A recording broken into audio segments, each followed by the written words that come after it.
My abuse started with sexual abuse when I was 11 months old. I was abused by my mom's cousin, who is now deceased.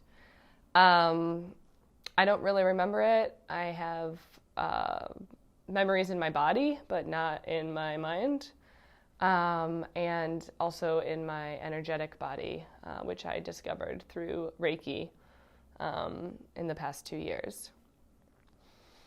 And then there was this one time, though, that really stands out that started the physical side of stuff that was really the most painful.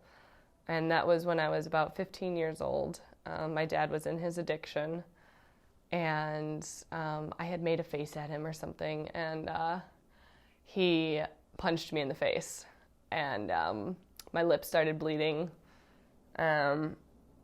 He told me do it again, and he'll punch the other side of my face, and I did it again because I, for some reason, loved to push people as far as the limit went, and he punched me again, and he doesn't really remember that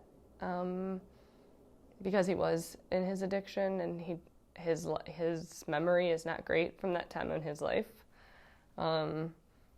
But it made it feel like, again, like I couldn't count on the people that I needed to count on to be the guides that I needed from parents.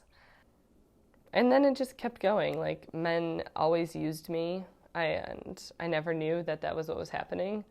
And I had a boyfriend when I was 20 who he choked me and choked me up against a wall a few different times when we lived together. He threw my dogs across the room. He threw them out the front door, like literally picked them up and threw them. And they were maybe this big. And I excused the behavior. I stayed in the relationship at first.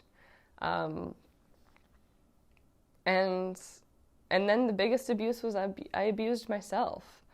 I blamed myself for everything, and I wanted freedom from the way that I felt, so I started using drugs and alcohol, and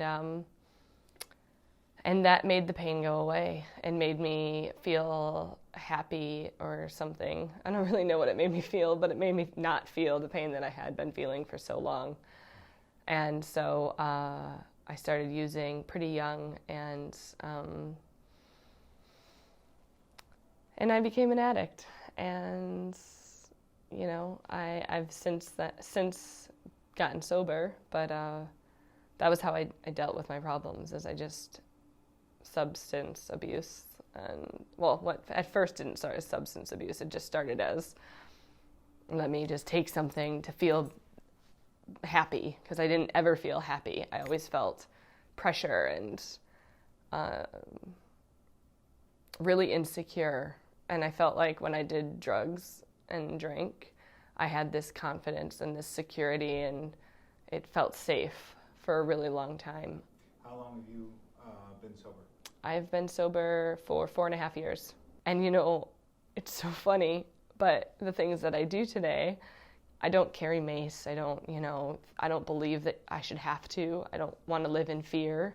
But I will call an Uber from my car to my house, even if it's a block, just to listen to myself and not shame myself that I shouldn't feel that way, because it's okay to feel fear and to not have to push yourself through it anyways. And I think that's the biggest thing in my recovery that I've learned, is that if I feel fear, I don't have to push through it. And I used to push through it and be like, suck it up. And that's a whole another part of my abuse, is like, suck it up, give 110%, be perfect. It's very different than take it easy. Right, yeah. Easy does it. Easy does it. That's the opposite, right? Right. Go suck it up, go just deal with it. And I have to remember, easy does it applies to me too, and be easy on myself. When I'm scared, it's okay. Maybe take 10 minutes, sit in your car a little bit longer, check your surroundings, call somebody, have them stay on the phone with you until you get in. These are things that I do now instead of instead of being like I said, instead of being like, suck it up, get out of the car, go to your house, it's fine. If you're not, nothing's going to happen, you know, and that's all bad. That's, to me, that's self-talk that isn't helpful. It's really damaging, and it doesn't help the inner child in me that's scared, because what it is, it's that inner child, that inner Katie, that 15-year-old that, you know, got punched by her dad. It's the 11-month-old that got sexually abused by her cousin. That's the little girl that I have to pay attention to today, and I have to keep training her that I'm the adult today. I'm going to make sure that she's doing okay. I think a survivor is someone who uses what they went through to help others, and